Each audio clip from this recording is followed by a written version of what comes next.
Hello everyone, this is Teacher Kristinna and welcome to my YouTube channel. Kung bago ka pa lang sa aking video, huwag kakalimutang i-click ang subscribe button at ang notification bell para lagi kang updated sa mga bago kong video.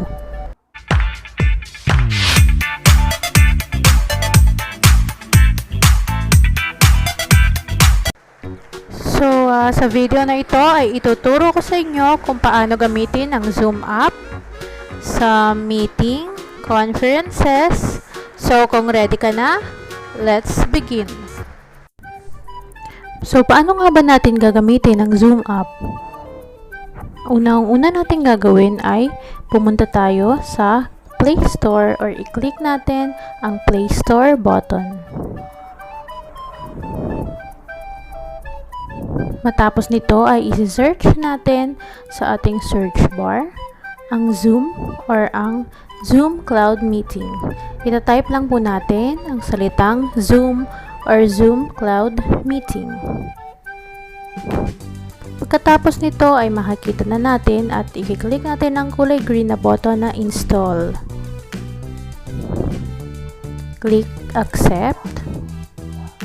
And after that, iintay na lang po natin na mag-install ang Zoom app sa ating mobile phone.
So, once na na-install mo na ang Zoom application sa iyong mobile phone, maaari mo na itong i-click.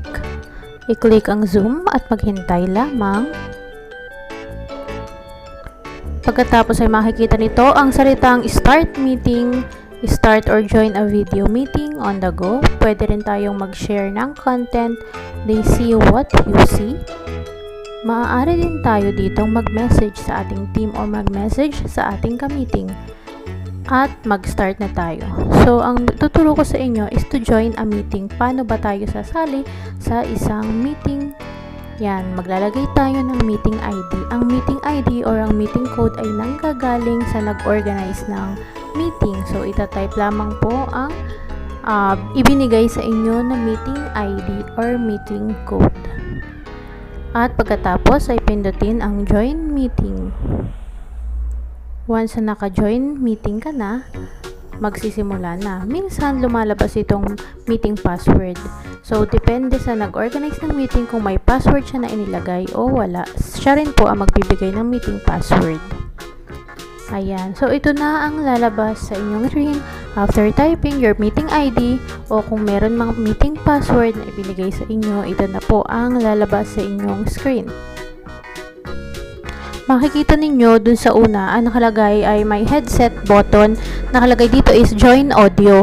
Kapag pinindot nyo po ang join audio, ibig sabihin pwede ka nang magsalita at pwede mo na ring marinig ang audio o ang inyong pinag-uusapan. So, dapat unang-unang gawin ay i-click ang join audio. Pagkatapos ay makikita naman sa pangalawang start video. So, ito yung option nyo kung gusto nyong makita kayo ng inyong kausap, i-click itong start audio at kung ayaw naman, i-click muli upang hindi kayo makita at ang makita lamang ay ang larawan ninyo. Paalala, dapat maging aware tayo na mayroon tayong kausap kung mayroong ibang maaaring makakita sa atin sapagkat tayo ay umaattend ng video. So, kailangan maging maingat tayo sa ating pagkilos, gayon din sa ating pananalita upang hindi tayo magkamali o makita ng iba ang ating nagawang pagkakamali habang dumadalo tayo ng isang meeting or ng isang pagpupulong. Muli po, maaari ninyong i-mute ang inyong microphone kung ayaw nyong kayo ay marinig sa usapan. Pwede nyo rin po itong i-unmute. Pwede rin nyong i-share ang inyong video at kayo ay makita. Pwede rin naman pong hindi i-share ang inyong video. At isa ring paalala, ang meeting ID ay nagmumula sa nag-organize ng video. Sila ang magbibigay nito sa inyo. Gayon din ang password. Kung nag-set man ng password, ang nag-organize ng meeting, sila rin ang magbibigay nito sa inyo.